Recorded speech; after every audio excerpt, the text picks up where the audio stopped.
Hello കൂട്ടുകാരെ, ഇന്നപ്പം ഞായറാഴ്ചയാണ്. ഈ സ്പ്രിങ് കാലം നമ്മുടെ ഇവിടെ സ്കോട്ട്ലൻഡിൽ എത്തിയിട്ടുണ്ട്. അപ്പം നിങ്ങളൊന്ന് അതും കാണിച്ചു തരാൻ വേണ്ടിയിട്ടാണ് ഇന്നത്തെ എൻ്റെ ചെറിയ ശ്രമം. പ്രകൃതി അങ്ങ് ഒരുങ്ങി നിൽക്കുകയാണ് കേട്ടോ, നല്ല ഭംഗിയായിട്ട്. എവിടെ തിരിഞ്ഞാലും പൂക്കളാണ്. എന്ത് മനോഹരമാണെന്ന് നോക്കിയാൽ, റോസ് കടലാസ് വെച്ച് നമ്മൾ ഉണ്ടാക്കി വെച്ചതിന് പോലെ മനോഹരമായിട്ട് നിൽക്കുകയാണ്. ഇത് യൂറോപ്പിൽ മൊത്തത്തിൽ ഈ കാലഘട്ടത്തിൽ ഇങ്ങനെയാണ് കേട്ടോ. വെളുത്ത പൂക്കളുണ്ട്. ഇതിന് പറയുന്നത് ചെറി ബ്ലോസം എന്നാണ്.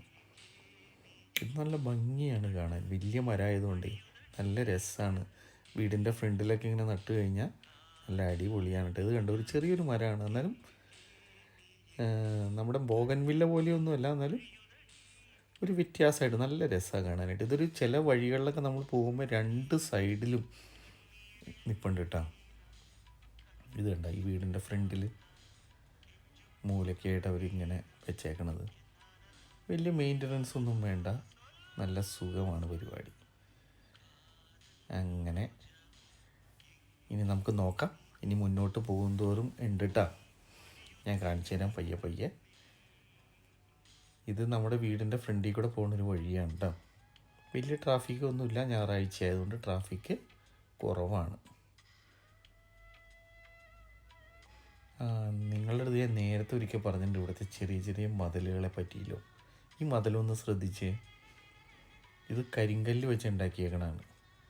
വലിയ കാര്യമായ സിമൻ്റ് ഒന്നും ഉപയോഗിച്ചിട്ടുമില്ല. ഇതിനൊരു 100, 150, 200 വർഷം വരെ പഴക്കം ഉണ്ടാവും കേട്ടോ. വല്ല കുഴപ്പമുണ്ടോ നോക്കി, എന്ത് ഭംഗിയായിട്ടായിരിക്കണേ. വലിയ പൊക്കമൊന്നുമില്ല, ശരിക്കൊരു ലാൻഡ് മാർക്ക് ചെയ്യുക എന്നുള്ള ഉദ്ദേശം മാത്രമേ ഉള്ളൂ. ഇവിടെ പഴയ കാലത്ത് ഇഷ്ടികയും കരിങ്കല്ലുമാണ് കേട്ടോ ഞാൻ കൂടുതലും കണ്ടേക്കണ ബിൽഡിങ്ങുകൾ, പഴയ ബിൽഡിങ്ങുകൾ. ഇത് അടുത്ത അപ്പുറത്തെ വശത്ത് നോക്കി, അതുപോലെ തന്നെ ഇത് ഒരേ കാലയളവിൽ പണിതേക്കണതാണ് രണ്ട് മതിലുകൾ. വളരെ സിമ്പിളായിട്ട് അതവിടെ ഇങ്ങനെ വെച്ച് കഴിഞ്ഞാൽ അവിടെ ഇരുന്നോളും. പിന്നെ വേറെ പ്രത്യേകത എന്ന് വെച്ചാൽ ഇവിടുത്തെ ആൾക്കാരും ഇതുമ്മലേക്ക് കയറുന്നില്ല കേട്ടോ. നമ്മുടെ നാട്ടിൽ എത്രമാത്രം പ്രായോഗികമാവും എന്ന് അറിയില്ല. മനോഹരമായ പച്ചപ്പ് നിറഞ്ഞ പുല്ലും, ഇത് കണ്ട ഒരു വെളുത്ത ചെടി, നമ്മുടെ നാട്ടിലെ പാലപ്പൂവൊക്കെ വിരിഞ്ഞ് നിൽക്കണ പോലെ ഇതങ്ങോട്ട് വിരിഞ്ഞ് വന്നുള്ളൂ കേട്ടോ. എന്നാലും എന്ത് ഭംഗിയല്ലേ, അടിപൊളി. നമുക്ക് മുന്നോട്ട് പോവാം. ഞാൻ പയ്യെ പയ്യെ കാണിച്ചു തരാം കേട്ടോ എന്തൊക്കെ പറ്റും, എവിടെയൊക്കെ ഉണ്ട്. ഇവിടെ അടുത്ത് തന്നെ ഉണ്ടാവണം കൂടുതലും മരങ്ങളാ. നമ്മളാ റോസ് കണ്ടില്ലേ, ചെറി ബ്ലോസം, അതിവിടെ ഉണ്ടാവേണ്ടതാണ്. നമുക്കൊരു ഷോർട്ട് കട്ട് പിടിച്ച് പോവാം കേട്ടോ. ഈ യൂറോപ്പിലുള്ളൊരു പ്രത്യേകത ഇതാണ്, നമ്മൾ നടന്നു പോകുന്നവർക്കോ സൈക്കിളിൽ പോകുന്നവർക്കോ ഇവർ വലിയ ട്രാഫിക്കൊന്നും ഇല്ലാണ്ട് ചെറിയ ചെറിയ ഊടുവഴികൾ അവിടെ ഇവിടെയൊക്കെ ഉണ്ടാക്കി വെച്ചിട്ടുണ്ട്. ഇതുണ്ട്, ഈ ചെടി എനിക്ക് തോന്നുന്നു നമ്മുടെ നാട്ടിലുണ്ടെന്ന് തോന്നുന്നു. ഞാൻ എവിടെയൊക്കെയോ കണ്ടിട്ടുണ്ട്. മറ്റ് ചെടികൾ പൂത്തപ്പോൾ ഇവരും പൂത്ത് നിൽക്കുകയാണ് നിറച്ച്. ഇതുണ്ട്, ഒരു ഷോർട്ട് കട്ടാണ്. ഈ പിള്ളേർക്കൊക്കെ സ്കൂളിൽ പോവുക, സൈക്കിളുകാർക്ക് പോവുക എന്നുള്ള ലക്ഷ്യത്തോടെ. ഇതിൽ കൂടെ ഒന്നും കാറുകളോ ട്രാൻസ്പോർട്ട് വെഹിക്കിളോ ഒന്നും സഞ്ചരിക്കില്ല കേട്ടോ. നമുക്ക് നടന്നു പോവാം. ഇതൊരു റെയിൽവേയുടെ അണ്ടർ ബ്രിഡ്ജാണ്. ഇതൊക്കെ തന്നെ ഒരുപാട് വർഷങ്ങളുടെ പഴക്കം ഉണ്ടാവും കേട്ടോ. അതൊക്കെ കരിങ്കല്ലാണ്, കരിങ്കല്ല് വെച്ചാണ് ഇത് കെട്ടിയേക്കണതൊക്കെ. അന്നത്തെ കാലത്തൊന്നും വാർക്കൊന്നും ആയിട്ടില്ല. ഇതൊക്കെ ഒത്തിരി പഴക്കമുള്ളതായിരിക്കും, ചിലപ്പോൾ 200, 250 വർഷം പഴക്കമുള്ള സംഭവമായിരിക്കാം. ഇപ്പോഴത്തേക്കാണെങ്കിൽ നമ്മൾ കാണുമ്പോൾ അറിയാം കോൺക്രീറ്റിൻ്റെ ആയിരിക്കും. ഇത് കരിങ്കല്ലാണ്, വലിയ വലിയ കരിങ്കല്ലുകൾ അവർ ആ അളവിലും വെട്ടി വെച്ച് പണിതേണം. പക്ഷേ ഒരു വിഷയങ്ങളും ഇല്ല കേട്ടോ, നല്ല സൂപ്പറായിട്ട് ഇരിക്കണം, ഒരു കുഴപ്പങ്ങളുമില്ല. ഇനി ഇങ്ങോട്ട് വരുമ്പോൾ നമ്മൾ കാണുന്നതാണ്, ഇത് സാധാരണക്കാർ താമസിക്കുന്ന ഒരു ഏരിയ ആണ് കേട്ടോ. യു കെയിലെ സാധാരണ ബിൽഡിങ്ങുകൾ ഇത് 4 ബ്ലോക്ക് എന്ന് പറയും. ഒരു ബ്ലോക്കിൽ 4 പേര് താമസിക്കുന്നുണ്ട്. 2 കൂട്ടർ മുകളിലും 2 കൂട്ടർ താഴെയും. ഇത് വളരെ പോപ്പുലറായിട്ടുള്ളൊരു ബിൽഡിംഗ് രീതിയാണ്. താഴെ താമസിക്കുന്നവർക്ക് ഫ്രണ്ടിൽ ഗാർഡൻ ഉണ്ടാവും, മുകളിൽ താമസിക്കുന്നവർക്ക് പുറകിൽ അല്ലെങ്കിൽ സൈഡിൽ ഗാർഡൻ ഉണ്ടാവും. അപ്പോൾ അവരവരുടേതായ പ്രൈവസി എൻട്രൻസ് ഇവർക്ക് ഓരോരുത്തർക്കും സെപ്പറേറ്റ് എൻട്രൻസ് ആണ്. അപ്പോൾ നമ്മൾ നേരെ കാണുമ്പോൾ താഴത്തൊരു ഡോറ് കാണുന്നുണ്ടല്ലോ, താഴത്ത് 2 ഡോറ് കാണുന്നുണ്ട്. ഒന്ന് ഇടതുവശത്തുള്ളവർക്കും പിന്നെ വലതുവശത്തുള്ളവർക്കുമുള്ള ഡോറാണ് താഴത്തുള്ളവരുടെ. മുകളിൽ താമസിക്കുന്നവർക്ക് സൈഡിൽ നിന്നാണ് എൻട്രൻസ്. ഫോർ എക്സാമ്പിൾ ഇപ്പോൾ അടുത്ത പേര കാണുമ്പോൾ നമുക്ക് മനസ്സിലാവും, ഈ സൈഡിൽ കാണുന്ന ഡോറുണ്ടല്ലോ അത് മുകളിലേക്കാണ് കയറി പോകുന്നത്. ഈ ഫ്രണ്ടിൽ കാണുന്ന ഡോറ് താഴത്തേക്കുള്ളവരുടെ. ഈ താഴത്തുള്ളവരുടെ ഗാർഡനാണ് നമ്മൾ ആ ഫ്രണ്ടിൽ കാണുന്നത്. മുകളിൽ കാണുന്നവരുടെ ഗാർഡൻ പുറകിലുണ്ടാവും. അങ്ങനെയൊക്കെയാണ് ഇവിടുത്തെ ബിൽഡിംഗ് രീതികൾ. ഇതൊരു കോമൺ രീതിയാണ്. പിന്നെ അല്ലെങ്കിൽ നമ്മുടെ നാട്ടിലെ പഴയ ഇതുണ്ടല്ലോ, നമ്മുടെ എന്താണ് പറയുക, ലൈൻ കെട്ടിടങ്ങൾ, അതുപോലെ കെട്ടിടങ്ങളിൽ ഒരു കെട്ടിടത്തിന് ചേർത്ത് വേറൊരു കെട്ടിടം വയ്ക്കുന്നതിനെയാണ് മിഡ് ടെറസ് എന്ന് പറയും.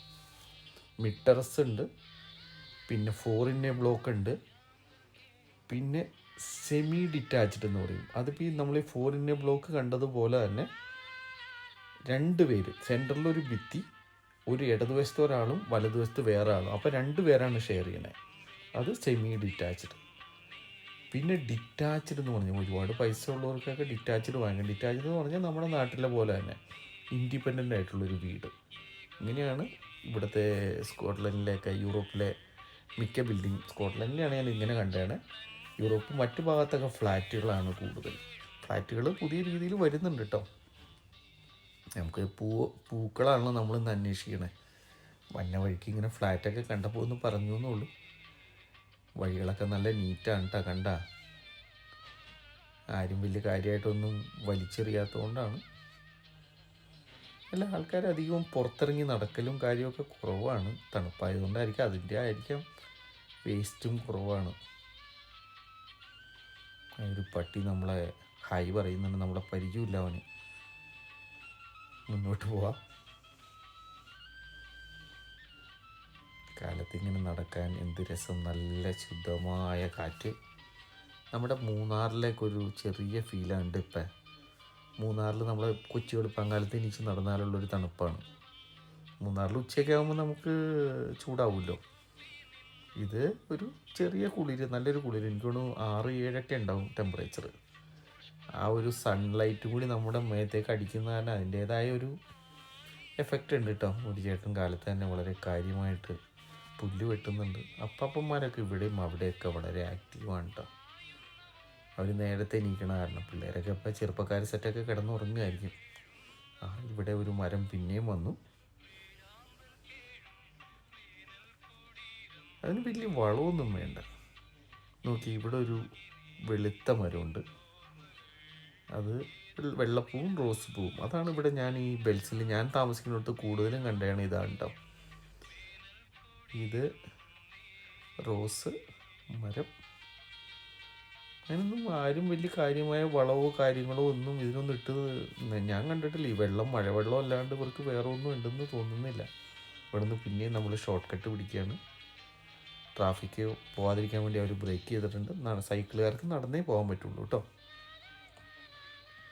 ഇതൊരു കത്തോലിക്ക പള്ളിയാണ്. ഇതും കരിങ്കല്ല് വെച്ച് തന്നെയാണ് പണിതേക്കണം. പഴയ കാലത്തെയാണ്. ഒരു 150 വർഷം പഴക്കം എന്തായാലും കാണും ഈ പള്ളിക്ക്.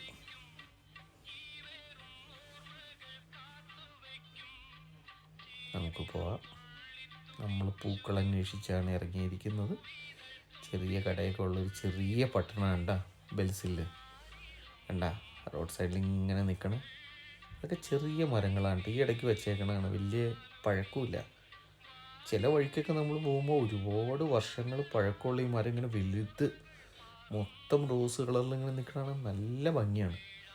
പക്ഷെ നമുക്ക് ഡ്രൈവ് ചെയ്ത് പോകുമ്പോൾ നമുക്കിതൊന്നും ചവിട്ടി ഫോട്ടോ എടുക്കാൻ പറ്റില്ല. ചിലപ്പോൾ ഫോട്ടോ എടുക്കാൻ നേരത്ത് രാത്രിയായിരിക്കും. അതുകൊണ്ടാണ്. ഇതിപ്പോൾ ഇന്ന് സൺലൈറ്റൊക്കെ ഉള്ളതുകൊണ്ട് നല്ല ഭംഗിയാണ്. നമ്മൾ നേരിട്ട് കാണുമ്പോൾ ഉള്ള ഭംഗി ഫോട്ടോയിൽ ഉണ്ടോയെന്ന് എനിക്കറിയില്ല. ചില വഴി കൂടെയൊക്കെ പോകുമ്പോൾ ആ കളറും ആ പുല്ലിൻ്റെ പച്ചപ്പും ആകാശത്തിൻ്റെ നീലയൊക്കെയുള്ള ആ കോമ്പിനേഷൻ ഉണ്ടല്ലോ, സൂപ്പർ.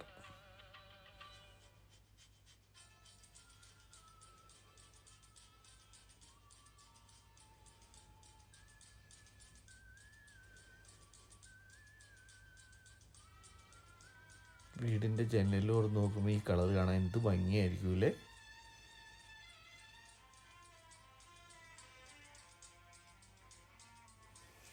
കുറച്ചും കൂടി എന്തായാലും മുന്നോട്ട് പോയി നോക്കാം എന്തൊക്കെ കിട്ടുമെന്നുള്ളത്. ട്രാഫിക്കൊക്കെ ആയി വരുന്നുള്ളൂ, ഞായറാഴ്ച ആയതുകൊണ്ട്. ഞായറാഴ്ചയൊക്കെ ഇവിടെ ആൾക്കാർ വളരെ സ്ലോ ആയിട്ട്, ശനിയാഴ്ചയൊക്കെ രാത്രി വല്ല പബ്ബിലൊക്കെ പോയി എൻജോയ് ഒക്കെ ചെയ്ത് വന്ന് കിടന്നുറങ്ങുമായിരിക്കും കഴിയുന്നതും ആൾക്കാർ. ഇനിയൊരു 1 മണി 2 മണിയൊക്കെ കഴിഞ്ഞാലാണ് ഒന്നങ്ങട്.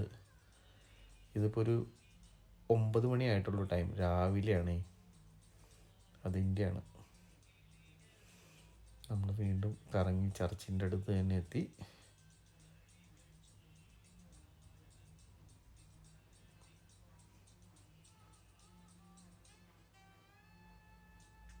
എല്ലാം പഴയ കാലഘട്ടത്തിൽ പണിതേക്കണ എല്ലാം തന്നെ കരിങ്കല്ലാണ്.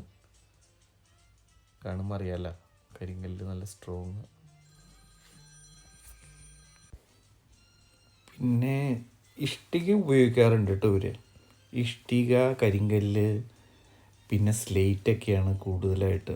മച്ചിന് ഉപയോഗിച്ചാണ് ഈ കെട്ടിടത്തിൻ്റെയൊക്കെ പള്ളിയുടെയൊക്കെ സ്ലേറ്റാണ് നമ്മൾ വരയ്ക്കാൻ ഉപയോഗിക്കുന്ന സ്ലേറ്റ്. പിന്നെ ഇരുമ്പും ഇവരുടെ ഒരു മെയിൻ മീഡിയ ആയിരുന്നു. ഈ മതിലുകളൊക്കെ കണ്ട ഒരു പൊക്കം കഴിഞ്ഞ് കഴിഞ്ഞാൽ ഉപയോഗിക്കുന്ന മുഴുവനും ഇരുമ്പാണ്. കർത്താവിൻ്റെ കുറേ രൂപങ്ങളൊക്കെ ഉണ്ട് കേട്ടോ, കുരിശു രൂപവും കാര്യങ്ങളും. കാര്യം ബൈബിളിലൊക്കെ പറയുന്നുണ്ട്, രൂപങ്ങളൊന്നും ആരാധിക്കരുതെന്ന് പറയുന്നുണ്ടെങ്കിലും എല്ലാ പള്ളികളിലും ഉണ്ട്. ഇവിടെ ഞാൻ പറഞ്ഞ പഴയ മതിൽ കണ്ട, ചെറിയ മതിലുകൾ, പള്ളികൾ, സെമിത്തേരികളുടെയൊക്കെ മതിലുകളാണ്. പഴയത് ഇപ്പോഴും വളരെ സ്ട്രോങ് ആയിട്ടിരിക്കണം, നല്ല കരിങ്കല്ല് കണ്ട. നമ്മൾ ചെങ്കല്ല് ഉപയോഗിക്കണം നമ്മുടെ നാട്ടിൽ. ഇവിടെ എനിക്ക് തോന്നുന്നു തണുപ്പിൻ്റെയാണ് ഇവർ ഉപയോഗിക്കുന്നത്. കരിങ്കല്ലിനധികം ചൂടും തണുപ്പുമൊക്കെ കൺട്രോൾ ചെയ്യാനുള്ളതുണ്ടല്ലോ. കണ്ടോ, കളിക്കാനുള്ള സ്ഥലങ്ങൾ, പാർക്കുകൾ, ഇതൊക്കെയാണ് നമ്മുടെ നാട്ടിൽ ഇല്ലാത്തത് ശരിക്കും. പണ്ടുണ്ടായിരുന്നു. എൻ്റെയൊക്കെ ചെറുപ്പത്തിൽ കുറേ കുടികളെങ്കിലുമൊക്കെ വെറുതെ കിടപ്പുണ്ടായിരുന്നു. ഇപ്പോൾ എല്ലായിടത്തും പെരവച്ചേണ കാരണം പുതിയ ജനറേഷൻ പാവം ഫേസ്ബുക്ക്, വാട്സപ്പ്, ഇൻ്റർനെറ്റ്, എന്തു പറയാം. ഇവിടെ ഇവരൊക്കെ ഇതൊക്കെ ഉണ്ടെങ്കിലും കളിക്കാൻ ഇവരുടെ പ്രകൃതിയുടെ രീതികൾ ഇവർക്ക് അനുയോജ്യമല്ല ക്ലൈമറ്റ്. എന്നാൽ പോലും ഇഷ്ടം പോലെ കളിക്കാൻ മുട്ടിന് ഗ്രൗണ്ടുകൾ, കൊച്ചുകുടിലെ കുട്ടികൾ കളിക്കാനുള്ളത്. അടുത്തൊരു മരം കിട്ടിയിട്ടുണ്ട് കേട്ടോ. ഇങ്ങനെ നിൽക്കുകയാണ്, എന്ത് ഭംഗിയില്ലേ. മമ്മീനെ എന്തായാലും വീഡിയോ കാണിച്ചു കൊടുക്കാൻ പറ്റില്ല. മമ്മി എന്നോട് പറയും, എടാ ഇതിൻ്റെ ഒരു കൊമ്പായിട്ട് വരാൻ പറയും.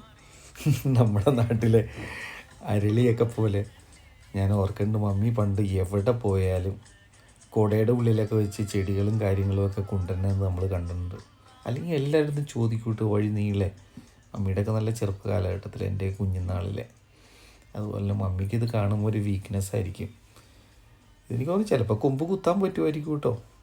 കൊമ്പ് കുത്തുകയാണെങ്കിൽ രസമായിരിക്കും, വീടിൻ്റെയൊക്കെ ഫ്രണ്ടിൽ ഇങ്ങനെ നിൽക്കുകയാണെങ്കിൽ. പക്ഷെ ഇത് നമ്മുടെ അവിടെ സീസണുകളില്ലാത്തതുകൊണ്ട് ഇതെങ്ങനെയാണ് പൂവിടുമോയെന്നൊന്നും അറിയില്ല, എപ്പോഴാണ് പൂവിടണേന്നും അറിയില്ല.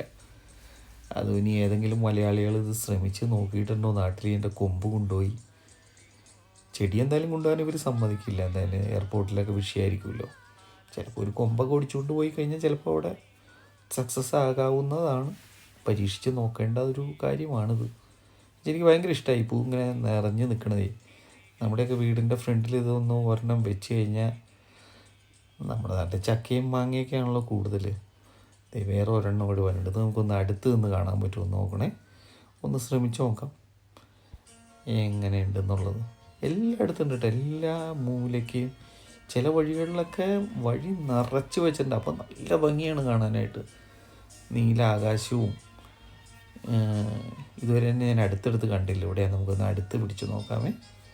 അപ്പോൾ നിങ്ങൾക്കറിയാം ഇതിൻ്റെ സ്ട്രക്ചർ എങ്ങനെയാണ് ഈ പൂവിൻ്റെ എന്ന്. നോക്കിക്കോട്ടാ, കണ്ട കടലാസ് പോലെ ഇരിക്കുന്ന ഒരു സംഭവം. എന്നാൽ ബോഗൻവില്ല പോലെ ആയിട്ടല്ലേ എന്നാലും. ഇതിപ്പോൾ മഴയൊക്കെ പെയ്തുകൊണ്ട് എനിക്ക് തോന്നുന്നു കുറച്ച് കളറൊന്ന് കുറഞ്ഞിട്ടുണ്ട്. അല്ലെങ്കിൽ നല്ല റോസായിട്ടാണ് ഇരിക്കാറ് സാധാരണ. നല്ല ഭംഗിയില്ലേ, എന്ത് രസമാണ്. മൊത്തത്തിലൊരു വഴിയൊക്കെ മൊത്തത്തിൽ ഇങ്ങനെയാണ്. ഇനി സമ്മർ കഴിഞ്ഞിട്ടൊരു വിഷയമുണ്ട്, ഓട്ടം വരുമ്പോൾ ഇതൊക്കെ ഉണങ്ങി താഴത്തേക്ക് വീണ് റോട്ടിൽ വീഴിട്ട് ഇതൊക്കെ